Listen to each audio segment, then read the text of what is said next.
What's going on, everybody? Draco Invictus here, and I'm doing a very short video. Well, I've already talked about sous vide and how to cook sous vide. Matter of fact, go back and watch my other videos about sous vide. The very first cooking video that I did on this channel was a sous vide. I cooked some ribeye steaks, some smashed potatoes. And if you recall that video, or if you've seen any of my other videos where I'm cooking sous vide, I haven't been happy with the sear at all. So in this video, it's not so much about what I'm cooking, it's about how I'm going to sear it off, doing something that I've totally never done before. Of course, I've seen it done, but this may be the way that I cook sous vide from here on out. So let's, like I said, it's not going to be a regular cooking video. It's not about the sides, and I have New York strip steaks cooking sous vide right now. I'm about to pull them out of the water bath. So I'll show you guys those steaks. I have a couple tips to give you, and then we're going to get to searing these things off. So stay tuned.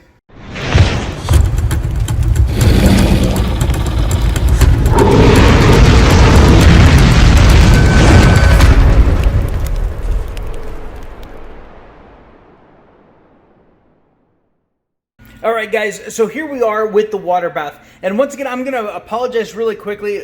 My tripod broke. So I'm having to do most all of this with holding the phone by hand, or holding the camera by hand. So if it gets a little jumpy, I apologize for that. But here we are. Let's go ahead and pull all of my weights and all that stuff out of here. Because this water is at 132.8 degrees. It was at 133, but I took the lid off. So, all right, so here's our first set of steaks. Let's go ahead and grab those. Sorry, I'm left-handed, but I'm holding the camera with the left hand right now, so you'll have to forgive me. There, got him. Oh, I got the rack too. All right, so got this pulled up. There, got them. So as you can see, there they are in the bag. And I bought this as a 4-pack of steaks, okay, New York strip, and I cooked all 4. And here is a tip for sous vide. If you buy like the family pack of steaks, like I did, I bought 4 steaks. It's meant to be for a family, okay? Well, I live alone, so what you can do is cook them at the same. Now I plan on eating these steaks over the next couple of days. Tonight for dinner, again for lunch tomorrow at work, and then tomorrow night for dinner, and then I'll probably do something else with the steak, like make tacos or something like that, just to kind of mix it up a little bit.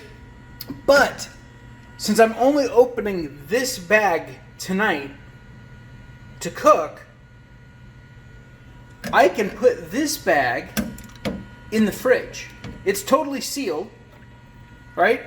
We're not going to get any new bacteria in there or anything like that. It's totally sealed. So I can put this in the fridge, and then let's say I come home tomorrow night and I'm like, yep, I want steak again.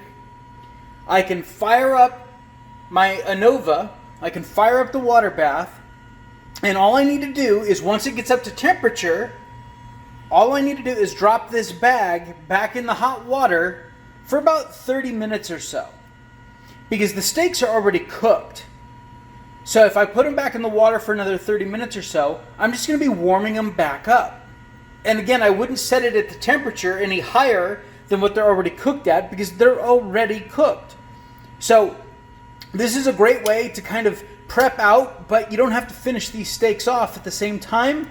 You can put them in the fridge, and then come back to them in a day or so, put them in a water bath for a half hour.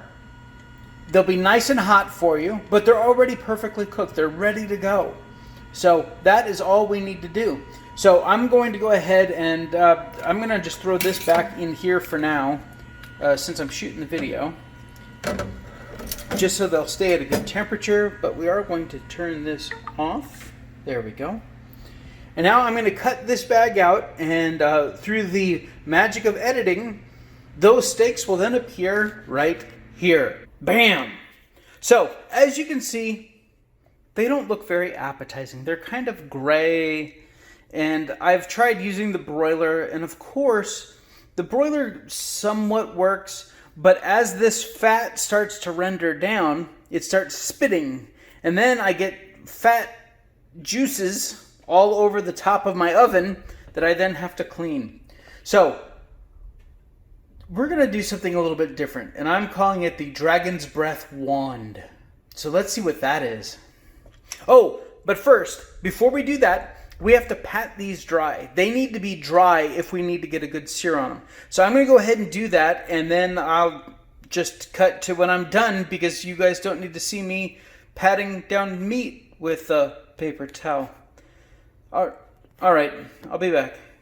All right, guys, so here we are outside, and as you can see, I got the steaks on the little grate, supported by a couple of these yard bricks. And I'm going to go ahead and fire up the, man, I've got thunder coming in. I better get this done. All right, I'm going to go ahead and fire up the wand, and I'll see you guys in just a second.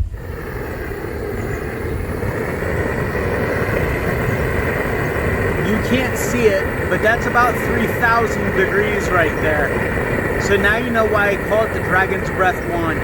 So I'm going to go ahead and sear these steaks up.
Now those are some seared steaks. Let's take them inside, and we'll get them cut open just so you guys can see what they look like on the inside. All right, guys, so here we are. We have a steak. I'm gonna go ahead and cut into it. We'll take a look at this thing. It is so friggin' tender because it's been cooking for hours. There we go. Look at that. Beautiful, beautiful medium rare steak all the way through. Now, of course, we don't have much of a char line on it because we didn't sear it for long.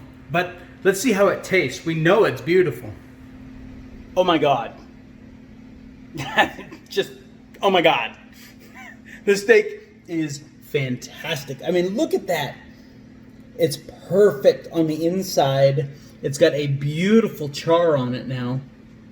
And, oh, it's like I cooked it on a grill, but I absolutely... See, the problem with cooking on a grill is that you can't guarantee this every single time without...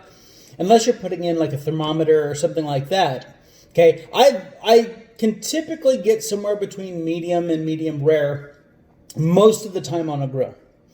But if I want the perfect steak, sous vide is definitely the way to do it. Now, I don't have a nice gas grill or anything like that, which is why I bought the Dragon's Breath wand. That thing's not made for cooking.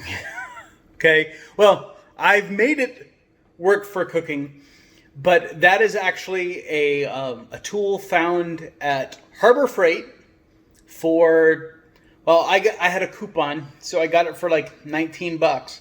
It normally retails for like 25, and it's for killing weeds. Yeah, it's for torching weeds. And but it runs on propane, just like your gas grill does. And as long as you don't get it too terribly close, you don't get any of the propane taste in the meat. This doesn't taste like propane at all. It tastes fantastic is what it tastes like. So I'm going to shut up now and continue eating on this steak. I have a side dish somewhere around here, but this video was all about how to get a good sear, and the Dragon's Breath wand, huge thumbs up in my book. So you guys take care, and until next time, this is Draco Invictus saying this has been the greatest day in my life. See ya!